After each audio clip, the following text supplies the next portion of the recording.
afternoon, and good evening. This is Pamela, and you are watching Pam Entertainment TV, where we review movies, television series, and incidents in pop culture just to see how those incidents affect our daily lives. Right now, we're going to get into a spoiler review of A Journal for Jordan, starring Shantae Adams and Michael B. Jordan. This movie was directed by Denzel Washington, and it is based on a true story of the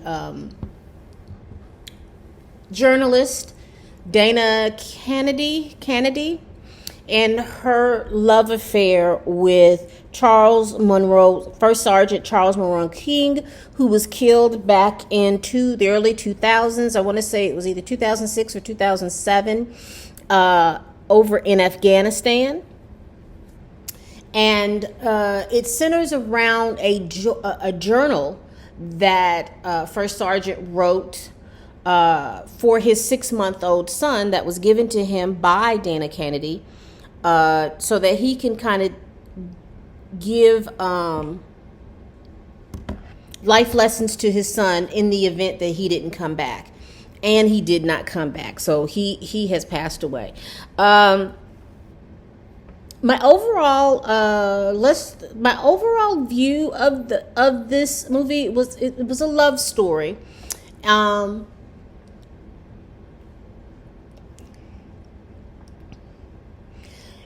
think it was decently shot. I will say it was a good movie.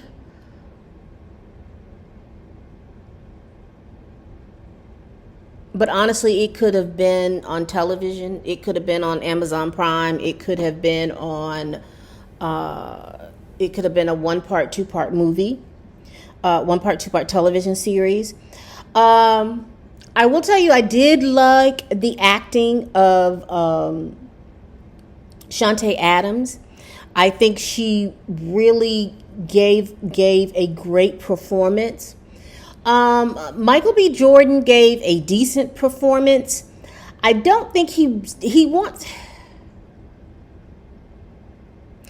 has leading man qualities, but it's almost like he's refusing to dig any deeper than him being cute, him being fine, and showing everybody. I think he remembers his lines, but he is kind of flat as he's emoting them. And I don't know if it's what that is, because he has the ability. I mean, he did a really good job, I think, on Fruitvale Station.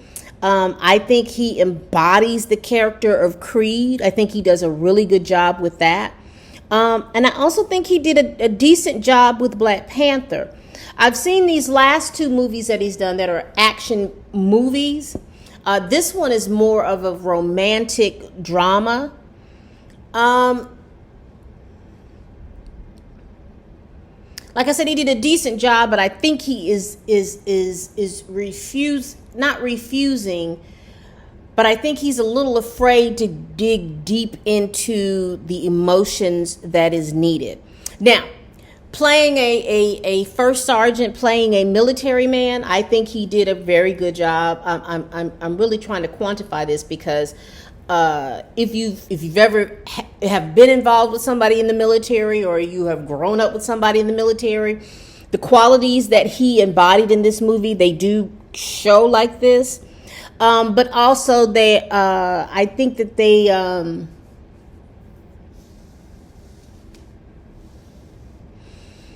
I don't know. He must have been a very serious man. He just appeared. Michael B. Jordan played him as a very serious man. So the movie starts off with Dana. Dana is going home to visit her family. Now, I don't know what state or where they are, so I'm going to assume that they're somewhere in New York or somewhere close that she can drive, because she drove from New York to where her parents live. and she's there visiting.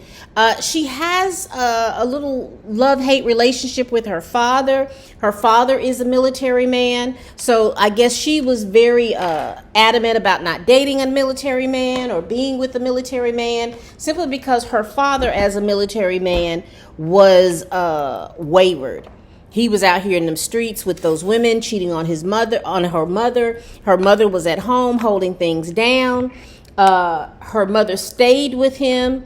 So she was very adamant about not dating a man like that. So what happened is that she's there visiting with her parents, but she's not staying at the house with her parents. She's decided that she's going to stay in a hotel because she felt a little uncomfortable with staying there with her parents. She wanted her own space, which I get. So the second day that she comes back, Mr. King is standing in her parents' living room hanging up a picture. Now, her folks are outside on the back, but he's just in the house hanging up pictures. And she's like, looking at him like, yeah, he kind of cute. What's going on? So, child, they have a conversation and everything like that. And he's very curt, but he's honest with her and talking with her. And I really appreciated that. I'm just reaching for my camera, y'all. I really appreciated that. I thought that was really nice. He was very curt. They had a conversation over a course of a couple of days. He tells her, he's going through a divorce. He has a daughter that's in Texas, and that, he had a rough time with it. And it made me think of, I remember when my brother was in basic training, when we would talk to him on the phone, he would call and say how all these people in basic training, they get there and they fall in love so hard, and then they get married to these people, and then he was contact with them a couple of years later, and they're going through a divorce, and it's all because they get out, and especially going through basic training and all the stuff that you go through basic training, they bond with each other, they fall in love with each other, and then they realize once they get out of basic training and really start to live and go into their assignments, they really don't have anything common. It's just that they were, I'm going to call it trauma bonding. So if you all are in the military and understand and know what that is, leave it in the comment and tell me what that kind of bonding is, because it just sounds like y'all were bonding over the trauma of being in basic training and being, I don't want to say broken down, but being made into soldiers. So when he said that, that's what made me think of it. But anyway, it keeps going, and they're having good phone conversations, because I think at that time he was stationed in Texas. So they're talking on the phone, establishing rapport with each other. And what I thought about that? I said, dog, people don't do that anymore. To talk on the phone for hours, to establish, rapport before you go out on a date. But that's what they did. They established rapport, and then they went out on the date. He came to New York to go out on a date, and she was telling her friends and stuff like that he was going to come and how good looking he was. And then they met him and they thought that he was good looking, but they kept going, she kept going back and forth about his shoes, and I got so tickled because I was like, does she know them PX specials? PX or BX, depending on what branch of service you came up. My father was in the Air Force, so it was always called the BX, but if you were an Army brat, it was the PX. But baby, those were them shoes, those sneakers that they show, those them PX ones, them BX ones, those are the shoes that they had. They were functional. It wasn't about style. It was all about function. And you wore those shoes until you couldn't wear them anymore, until they no longer, you wore the sole out of them or anything like that. You had to go off base if you wanted the stylish kicks. But on base, you got like I said, the BX or the PX ones. They sold Nikes because the little story about Nike used to be a very inexpensive, cheap shoe back in the day. It was like Adidas and K-Swiss and I want to say British Knights, but I'm not really sure if those were the ones. But those shoes like that, those were more expensive shoes. Nike came on the scene, and somewhere in the 80s, I think it was Michael Jordan, somewhere in the 80s going into the 90s, honey, there was just an explosion, and Nike's became the powerhouse that it is today. But back in the day, they were not an expensive shoe. They were really an inexpensive sneaker that you can buy back in the day. But that was just tidbits. But I knew that they used to sell those on base, and I remember being younger and like, no, I don't want Nike. I wanted some Adidas, because back then Adidas was the shoe that a little black girl, little black boy, Adidas was the shoe, child. You wanted an Adidas shoe. You didn't want a Nike shoe. But how times have changed. But anyway, those are just side conversations. Sorry about that. So then they get into their first date, and they're enjoying each other. And it's a nice movie to show the progression of their love story. And then as they're going through this progression of the love story, they start learning each other. And there are just certain tics and certain things that each one of them have.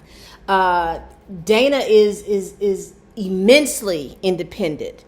And she's very cautious about being with a soldier because of, like I said earlier, about what her father put her mother through. So there was a scene in there that really bothered Dana. And basically what happened is she was supposed to meet, because he was being trained. He was going through training. He was a drill sergeant. So he was training his soldiers. And what happened was, one of the soldiers, his wife went into labor, and it was a complicated labor. But he had made plans to meet Dana in Cleveland to have a date. And she wasn't feeling well at that point. She wasn't feeling very well, but she came to Cleveland. She was in the hotel room, and he never showed up. And she had been calling, and he never picked up the phone, and he didn't show up. And so he calls her, and then he reveals that what he was doing, and she was hot fire upset. Because she says, you could have called. And he was like, yeah, I could have called. He said, but, I wanted to be here for my men. He's young. He's 19. He doesn't have anybody. She had complications. He didn't know what to do. I just didn't feel right leaving him in this situation. And so they go back and forth, and she breaks up with him. She's like, you know what? I ain't got to fool with this. This ain't nothing I got to fool with. You hear me? And I thought how it was wonderful how he because she was just like, nope. But he worked his way to get back in there, because he had gotten in good with her doorman, because they bonded over the fact that the doorman was a Marine and he was in the Army, and the doorman ended up letting Charles into her apartment, and they got back together, child. And so they did this for a couple of years. I can't remember. Let me look at my notes. I can't remember. There was something else that I thought. Yeah, they were introduced by the father. I know that they had what was that I thought was funny? He had a little thing about chicken butt. Something about chicken butt. It's always something about, guess what, chicken butt. Guess what, chicken butt. Let me see. He was an artist. That was the thing that I thought. That he was an artist and that he liked to draw. And the reason why he came to New York is because she was going to show him a Monet. And she took him to the park. She did all of these little different things. And then at the last little thing, with his weekend being in there, she took him to see the Monet. And he was you could tell by the space. Now, I can tell you Michael B. Jordan emoted that, and I felt that. How he felt about seeing that wonderful painting and the brush strokes and all those types of things like that. So that was good. And they ended up doing the do, and we got to see Michael B. Jordan's beautifully coiffed tail. You could tell he works out, because I think I was more into his back than his butt. I just, I'm just letting you know. But shout out to his trainer. His trainer is doing a really good job. They were official. They made it official that they were going to be boyfriend and girlfriend. He gets like I said, he gets deployed. And then he goes to a place right before they send him off to Afghanistan, I guess, to do some training. He asked her to marry him, and she says yes. And then somewhere in there, she wanted to have a baby, and so she gets pregnant. He wasn't there for the birth. He was supposed to have been there for the birth. He was over in Afghanistan, and he could have asked for leave, but apparently he didn't want to do that and leave his platoon there without their leader. So he didn't come home for the birth, but he did come home when Jordan was about 6 months old. And she started to notice the fact that he all of a sudden had asthma. And he didn't have asthma before. He had asthma. He had a asthma pump, a buterol pump, and he was pumping, and it was like, it almost looked like because he heard a helicopter, and when he heard that helicopter, his breathing started to get really labored, and then he pulled out his pump, and so I was like, wow, I wonder is that a PTSD type response to the helicopter and the stuff that it goes on in war? Because I remember there was a portion in there in the movie where she asked him, like, what goes on in war? And he didn't say anything. He didn't open his mouth, and he didn't say anything. And I have never heard of a soldier tell you anything that goes on, even though people are curious, because of the fact I just believe, because she asked him, well, have you ever killed anybody? And he didn't say anything. And I'm quite sure he has. If you ask any soldier that's over there, I'm quite sure they had. And I guess me being a military brat, I think that those types of questions, people ask those questions. I don't think you should ask those types of questions, because you don't know what soldiers have to do in order to serve, save, and protect their country. So, while he was there, he had asked Dana, we can go down to the courthouse. We can go get this stuff done. We can go get married. And she was like, no, I want us to get married when you come back. And till your deployment finished. He had 30 more days on his deployment, and he was killed 29 days before he was supposed to come back. One of the things he did for her that I thought was so loving is that he had a plan for Dana in case he didn't make it. He made sure that at least 2 people that she knew was with her before the people called and told her that, he was killed. They showed his how he died, which was so sad. It was so sad. She has a son. The son grows up to be, a teenager. He had gone to school, and I guess he had run into a bully. Somebody had beat him up, and then someone had basically said that his father wasn't a soldier, it wasn't real, and anything like that. And at that point, Dana decides to let him read the journal that his father gave for him. And she saw an immediate change in him. He became more confident. He started working out. He started doing all these little different things. And then he decided that he wanted to see his father. He wanted to go and visit his father's grave. And then Dana was like, no, I don't want to do that. Let's just live how we're living. And he was like, no, I want to go see my father's grave. I want to go to Washington, D.C. He wanted to go to Arlington Cemetery to see his father's grave. And his godmother, shout out to her, arranged all of this stuff to help Jordan arrange all of this stuff, because one of the things Jordan picked up on was that Dana didn't get a flag. His family got a flag, but Dana didn't get the flag simply because they were not married. They were not married. They were together, but they were not married, so she didn't get the flag. I don't know who got it. I think maybe his daughter got it at that time, or his parents at that time. So it ended up towards the end. Dana explained to Jordan how his father was killed. They got to the gravesite, and Jordan had arranged for the people who were there, who were deployed with Charles, to be there. Her parents were there. her friends, Jordan's godmother was there and everybody was there, and they did a whole little ceremony so that Dana could get a flag. And that was pretty much it. Jordan read a little excerpt from his journal, and that was it. Like I said, it was good. I would have thought that they could have made that for television or Amazon or one of these shows, one of these places. It would have fit there.